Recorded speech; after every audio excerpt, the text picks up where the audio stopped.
Okay.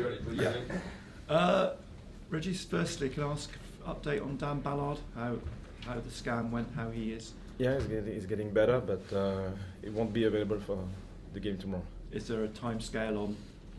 We hope for the next fixture, so we'll see, but it's not serious. Yeah. Good. The other week you talked about the transfer window opens obviously tomorrow in terms of 2 or 3 players. Are you close to getting anybody in sooner rather than later, or is that what you'd like to do?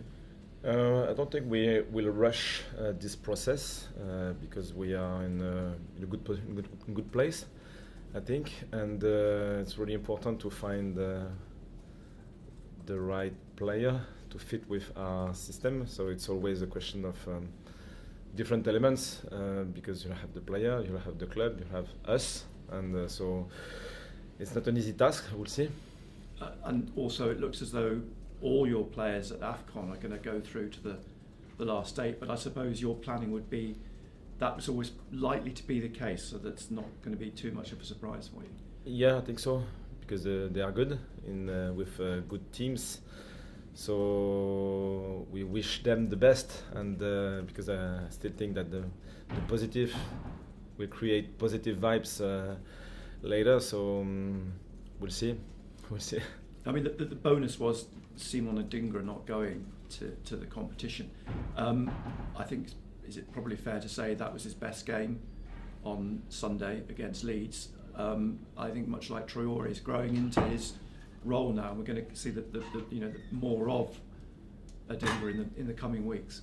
Yeah, when it was obvious that this period was a busy period with less players, so it means more opportunities to get game time, and he's still a talented player.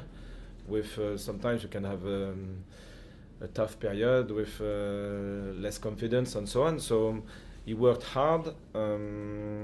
He's well connected with the club now, so it's not a surprise, and I hope we'll continue. Manchester City then, it seems like only yesterday you were playing them. They were in very, very good form the day you played them. What did you take from that particular experience? What did you take from that game into tomorrow night's game? We'll see. We had a deep analysis. We reviewed the game with the squad, and we had some good things, and obviously they are strong in different areas. So we struggled after 30 minutes. They found a solution to score from a shot and then from a corner kick. After that, the game was different because 2-0 down, I think, is totally different. So I hope we'll use the negative to get better and the positive as well, because we were able to play and to create chances. Yeah, how encouraged were you in the second half? Because you actually did have a go, sort of more attack-minded. And that actually looked as though you may get something from the game, but as it turned out, you didn't. But yeah, for me, after the 2 goals, the game was different, and because they are smart and are able to manage different scenarios. When they scored those 2 goals, they were able to defend a bit differently. So it means that maybe we had a bit more opportunities to get in there in our attacking half, but at the same time they were able to manage more counter-attacks. So I think they are excellent in this part of the game. So they created probably more chances when we were a bit more open. So this is what it is. We'll see tomorrow. We know how good they are. I mean, they're sort of second for a very good reason. And how important is it for you that you touched on it at the weekend? Your home form is so strong that's actually become for you a psychological weapon, if you like. The players determined not to concede those points at home. Yeah, I think so. It's a question of belief and energy as well, because I think we have a really good energy at home with our fans, and this connection with the stands and the crowd influence the game. It's really clear. So it's one more strength for us, and we have to use it when it's possible. Thank you. Régis, I wonder what the atmosphere is like around the place, within the dressing room, the training ground, without all the players who are away at the African Cup of Nations. Have you noticed a difference? Is it quieter? Or have other people had to maybe step up a little bit in terms of the use of their voice? Yeah, it's a bit different. It's a bit unusual as well, with 6 players less in the dressing room. But at the same time, this is the normal life of a Premier League team, I think, and we have to manage it properly. So it's a new period, a bit different, interesting because it's a new challenge, and we have to face it with our strength, with our identity. I guess what is also a new challenge for you is so many games in such a short period of time. I think it's four games within the next 10 days, which is, I guess, unusual from you. It feels like you've benefited so far from having a fair amount of rest between each game, that the players are fresh and fighting fit and ready to go. How are you going to manage that situation? Because it's going to be pretty relentless the next 10 days. Yeah, we don't know. We'll see, because it's going to be a new experience in the Premier League. We had this situation last year in the Championship with one more game. Really? So long sequence. We are together, I think. So it's a bit different, but interesting. So you can sometimes have a bad period, but you know that you can react really quickly just after, because you have another opportunity. And it's a game reset, and this is football, and we like it. Yeah, I hadn't thought of that, but I guess for yourself and the players who were here last season, I guess you can use that. I guess you can use that experience from last season. I know there's obviously a lot of new players here, but how much can you lean on that from last year, the amount of fixtures that you had going into this spell? I think some of the new players experienced this situation before as well, with European Cups and so on. So it will be a new experience together with this setup, and we don't want to set a limit before. Maybe we'll be tired, but the opponent might be tired as well, with suspensions, injuries, and so on. So I think it's always balanced for everyone. And in terms of the transfer window, I know you were chatting to Nick about what you're sort of hopeful of doing in terms of the numbers. It's a big question, this, but are you able to give us an idea of the areas of the pitch that you would like to strengthen? Not yet, because this market is a bit different. In the summer, I think the market is really open. It's tough because the competition is high.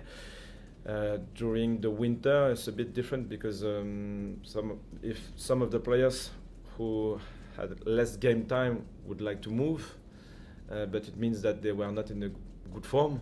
So is it obvious that they will connect quickly with us? We don't know. And you can face competition as well with clubs who struggle. So we'll see. It's more opportunistic rather than something, I won't say rational, because it's not the case during the summer, but it's more organized. But do you think your start to the season and the points you've got on the board and where you are in the league table, is that an attraction for players, do you think? Yes, of course. I think because it was a big question mark at the beginning of the season for the newly promoted side. Will they survive or not? So we don't know, because it's not done. But at least our dynamic is positive, and I think we can be a bit more attractive through that dynamic. Hi Régis, I just wanted to ask you about Dennis Sirkin first and foremost. After everything he's been through in terms of those injury setbacks, how pleased were you personally for him to make his Premier League debut? Yeah, really happy, and because he had a tough period and helped the team last season. It was impressive. It was really good, and so sometimes you can have this period with injuries. It's tough to regain your confidence, and re-injury and so on. So it's a bad cycle. We supported him, I think, really well with the club, the staff, the teammates as well, and we're happy to have him in the squad. It's really good. We're getting to that point of the year where we reflect back on the last year, look forward to the new year. Is 2025 your best year in football, or at the very, very least up there? That was really positive. Really positive.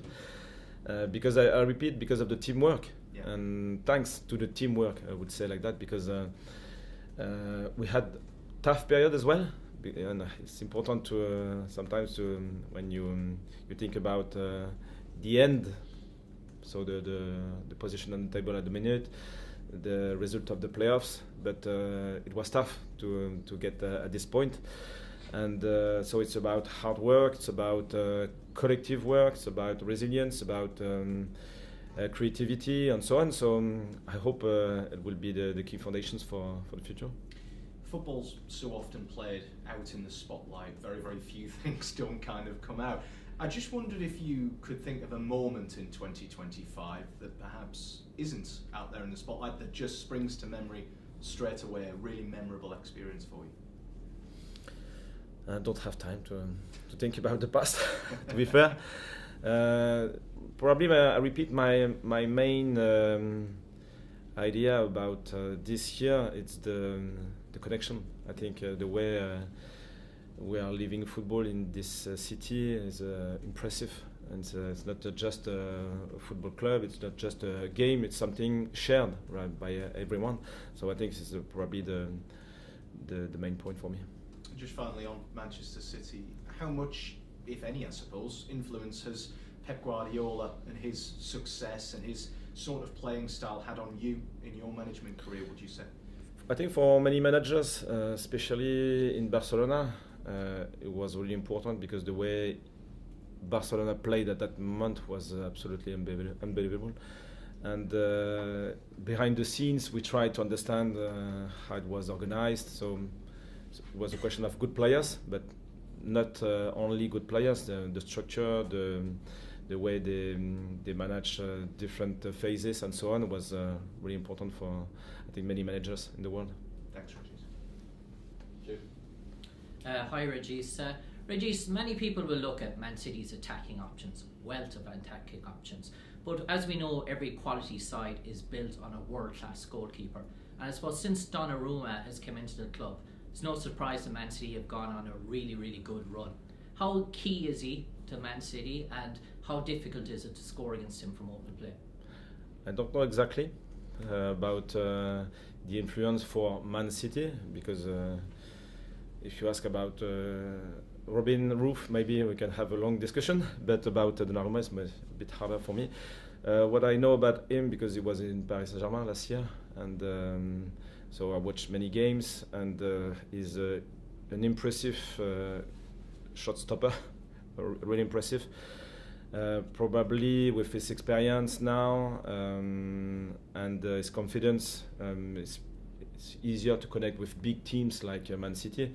So it's one of their strengths in their 11, probably 12, 13, 14, 15, 16 players. So a strong goalkeeper is always important. Yeah, and Régis, sometimes we know for some reasons a move to the Premier League for a foreign player might not work out the first time around, but that was the case maybe for Bertrand Traoré at Aston Villa. Well, what did you see in the player that made it entice you to the Sunderland project, and does he come with a chip on his shoulder to prove himself in the Premier League this time? Yeah, so far I think the players connected well with the Premier League and the club, I think. With after that, different dynamics. Sometimes we can have ups and downs, but probably the main point is to be connected with the squad, with the club identity. And if we work well together, even if your level is not the best at the minute, you enjoy the collective output. And so far it was the case. So for many players who are discovering the Premier League now, I think it's positive now in Sunderland. Yeah. And Régis, Norda Makwele, he's almost like a throwback to Sylvain Distin in terms of his versatility and his ability to defend. Are these the key attributes that made him adapt so quickly to life in Premier League football and English football? Yeah, and I think Nordi is experienced as well. So had many different experiences in big clubs, so it helps definitely. And his physicality is really important. Is in duels, in aerial duels, is really impressive. And with time, I think now he got the the right level of confidence to explore different areas on the pitch. So he can play as a right back, he can play as a wing back, as a centre back, in a back four, in a back five. And I think it's really helpful for a manager to have a versatile player.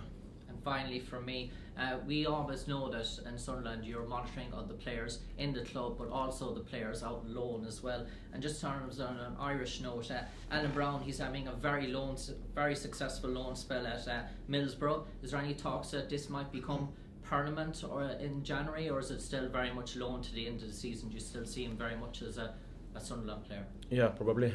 We don't have a discussion about a return at the minute. So happy for him, because we had this discussion at the beginning of the season to find the best project for him. Sometimes with the competition in a specific area, you know that we won't have many opportunities to play. It was the case with the players we recruited this summer. And with his experience, his level, it was obvious that the game time was important for him. So happy for him, because the dynamic is very positive. Cheers, as cameras off, please. Phil.